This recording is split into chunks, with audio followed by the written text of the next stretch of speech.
जी अस्सलाम वालेकुम रहमतुल्लाहि व बरकातुहू।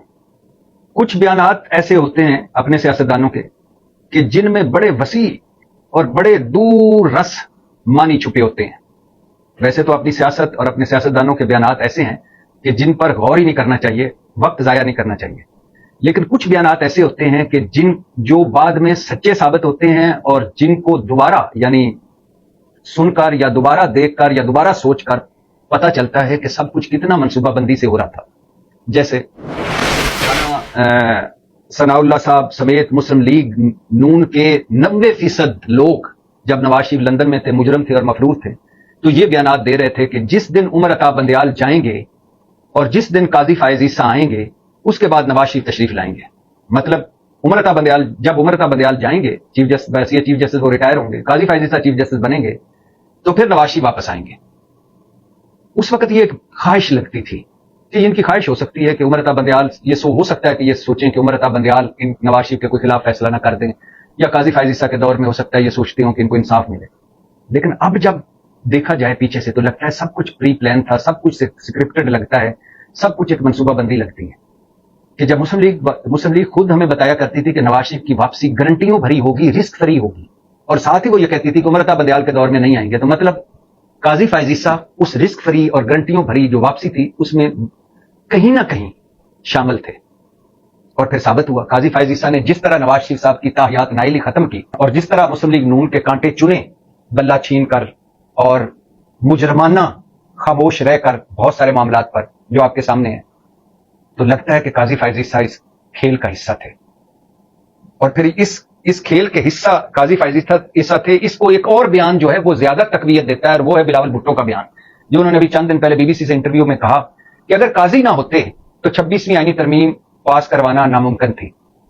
अब उस बयान को देखें कि नवाज शरीफ तब वापस आएंगे जब काजी फायज ईसा चीफ जस्टिस बनेंगे, और बिलावल भुट्टो कह रहे हैं काजी फायज ईसा की रिटायरमेंट के चंद दिन पहले कि काजी फायज ईसा अगर चीफ जस्टिस ना होते तो हम हो सकता है 26वीं आईनी तरमीम मंजूर ना करवा सकते। तो मतलब कब से कब तक काजी फायज ईसा इस सारे खेल का हिस्सा बने रहे। फिर भी मैं मुबैना तौर पर लगा रहा हूं, लेकिन ये सारे इनके बयानात अगर इकट्ठे करके देखे जाएं तो ऐसे ही लगता है। काजी फायज ईसा जैसा स्याह फैसलों वाला, मुतनाज़े फैसलों वाला, जानबदार फैसलों वाला, इमरान खान के खिलाफ इंतकाम भरे फैसलों वाला, बुग़्ज़ इमरान में डूबा जज जैसा कभी नहीं आएगा। और काजी फायज ईसा जस्टिस मुनीर से ज्यादा ज़हर आलूद निकला इस मुआशरे के लिए, और जस्टिस कयूम से ज्यादा ज़हर आलूद निकला इस मुआशरे के लिए। बड़ी कुर्सी पर एक छोटा आदमी, बोना आदमी। और अब ये दो बयान तो मैंने वैसे तमहीद के लिए आपके सामने रखे हैं। एक बयान और है जिस पे आज बात करनी है, बल्कि दो बयान है।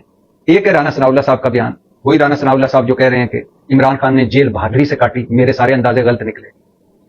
वही राना सनाउल्लाह साहब कह रहे हैं कि जस्टिस मंसूर और जस्टिस मुनीब मुतनाज़े जज हैं, वो आईनी बेंच से दूर रहें, यानी आईनी बेंच का हिस्सा ना बने।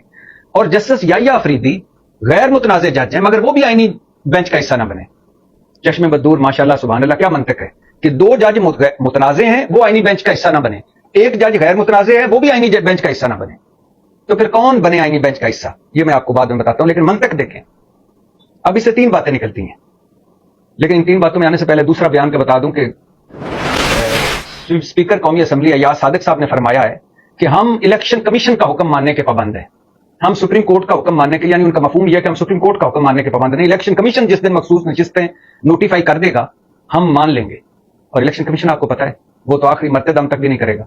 तो खैर, अय्याज सादिक साहब ने, जिनका पहला बयान ये तकरीबन तासुर सामने आया था कि मैं सुप्रीम कोर्ट का हुक्म नहीं मानूंगा, मखसूस नशिस्तें पाकिस्तान तहरीक इंसाफ को नहीं दूंगा, उन्होंने उसमें थोड़ी सी तरमीम की और कहा कि मैं तमाम जजेस की इज्जत करता हूं, मेरा इंटरव्यू गलत अंदाज में पेश किया गया, मैंने कहा था कि अदालत इलेक्शन कमीशन को हुक्म दे, इलेक्शन कमीशन अदालत के हुक्म पर नोटिफिकेशन जारी करे तो हम इस पर अमल करेंगे, हम इलेक्शन कमीशन के नोटिफिकेशन के पाबंद हैं। मतलब पहले डायरेक्ट अगर उन्होंने कहा है तो कहा होगा, अब इनडायरेक्ट कह रहे हैं कि सुप्रीम कोर्ट ने जो एक मुख्तसर आर्डर दिया मखसूस नशिस्तें पाकिस्तान तहरीक इंसाफ की हैं, फिर उसके बाद पहली वजात दी कि पाकिस्तान तहरीक इंसाफ को मखसूस नशिस्तें दी जाएं, फिर दूसरी वजात दी कि पाकिस्तान तहरीक इंसाफ को मखसूस नशिस्तें दी जाएं, फिर तफसीली फैसला दिया 70 सफाती के पाकिस्तान तहरीक इंसाफ को मखसूस नशिस्तें दी जाएं। वो चारों हुक्म अय्याज सादिक कह रहे हैं कि हम उनके मानने के पाबंद नहीं है, उन अहकामात को हम तो इलेक्शन कमीशन जब नोटिफिकेशन करेगा उसको मानेंगे। इस पर भी बात करते हैं, लेकिन पहले राना सनाउल्लाह साहब की बात कर लेते हैं, जिन्होंने एक बड़ा तारीख साज जुमला बोला है कि दो जज गैर मुतनाज़े हैं, लिहाजा वो आईनी बेंच का हिस्सा ना बने, जस्टिस मंसूर और जस्टिस मुनीब। एक जज गैर मुतनाज़े है, वो भी आईनी बेंच का हिस्सा ना बने।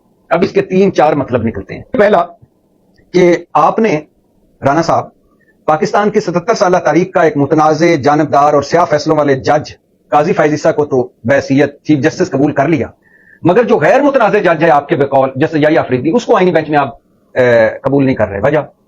وجہ اس کی یہی، شاید ایک تو وجہ یہی سمجھ آتی ہے کہ جسٹس قاضی ساتھ مل کر کھیل رہا تھا، سارے من پسند کے فیصلے کر رہا تھا، یحییٰ آفریدی سے شاید کوئی ڈر ہے، خوف ہے کہ شاید ہماری مرضی کا فیصلہ نہ کرے، لہٰذا یحییٰ آفریدی غیر متنازع ہو کر بھی، متنازع کہ وہ نہ آئینی بینچ کا حصہ بنے، اور جسٹس قاضی متنازع ترین ہو کر بھی، جانبدار ترین ہو کر بھی ہمیں قبول ہے۔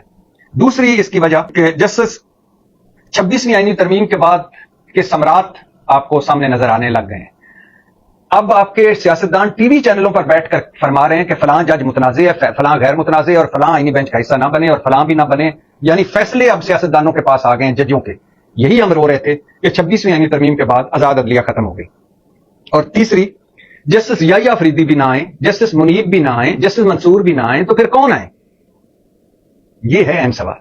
مطلب کہ امین الدین آئیں، یہ تین جج آئینی بینچ کا حصہ نہ بنے تاکہ ہم امین الدین کو، قاضی فائز عیسیٰ کے لاڈلے امین الدین کو لگا سکیں، جمال مندوخیل کو لگا سکیں، اور اس کے بعد اگلے ججز کو، اپنے من پسند ججوں کو آئینی بینچ میں لا سکیں، کیونکہ آئینی بینچ کے پاس تمام اختیارات ہیں۔ اب وہی اس وقت نوٹس لے سکتا ہے، وہی سیاسی اور آئینی مقدمے سن سکتا ہے، وہی الیکشن آڈٹ بھی کر سکتا ہے، وہی باقی عمران خان اور تحریک انصاف کی قسمت کا فیصلہ بھی کر سکتا ہے، وہی ہمارے لوٹ مار جو اور ہمارے ڈاکوں کا بھی فیصلہ کر سکتا ہے، لہٰذا اس میں ہمارے جج بیٹھے ہونے چاہیے۔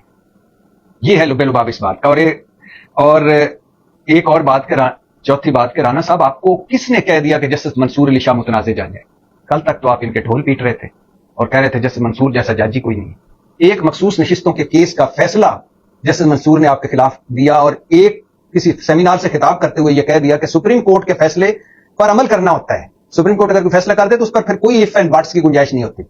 اور پھر آپ ڈر گئے، آپ نے کہا کہ پتہ نہیں کس تقریب میں جسٹس منصور نے کہہ دیا تھا کہ یہ الیکشن تو فراڈ ہے، تو الیکشن آڈٹ ہوگا تو ہم تو گھر چلے جائیں گے، اور پھر اس پر آپ نے 26ویں آئینی ترمیم لوٹوں کی مدد سے کر دی، اور قاضی فائز عیسیٰ نے آپ کے لیے لوٹا کریسی جائز قرار دے دی 63A کیس کا فیصلہ کر کے، عمر بندیال کا فیصلہ کالعدم کر کے۔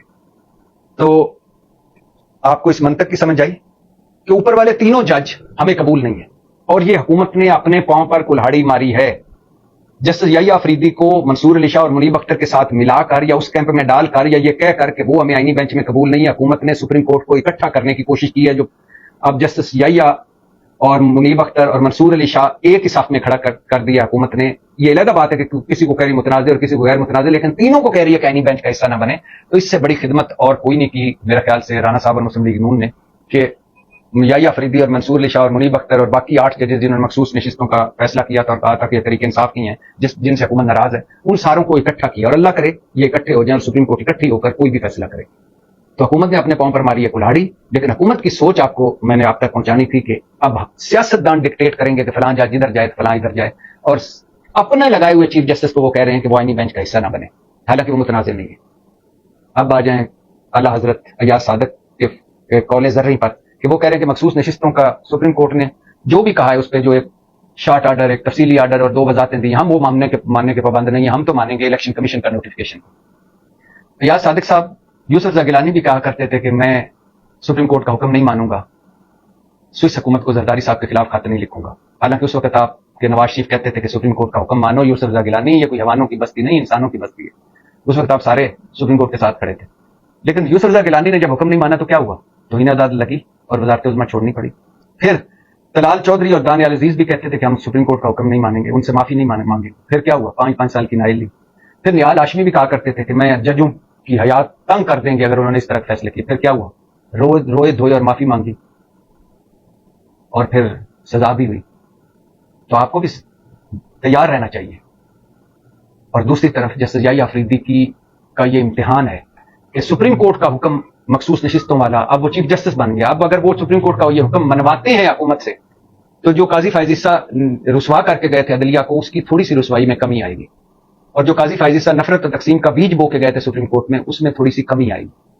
تو اب یہ ایک تو جیسے یحییٰ آفریدی کا امتحان ہے کہ وہ منوائیں سپریم کورٹ کے فیصلے کو، اور دوسرا 27ویں آئینی ترمیم جو حکومت لا رہی ہے وہ بھی سپریم کورٹ کا امتحان ہے، اور وہ بھی کہ آئینی بینچ کا بھی امتحان ہے کہ یہ 27ویں آئینی ترمیم، ابھی 26ویں آئینی ترمیم مطلب آزاد عدلیہ کا کفن بھی میلا نہیں ہوا تھا کہ 27ویں آئینی ترمیم آ گئی ہے۔ سنا جا رہا ہے کہ اس میں وہی کچھ آ رہا ہے جو مولانا صاحب کہہ رہے تھے کہ جس سانپ کے ہم نے دانت توڑ دیے ہیں، یا بلاول بھٹو BBC کو جو کہہ رہے تھے کہ مسلم لیگ نون یہ چاہتی تھی۔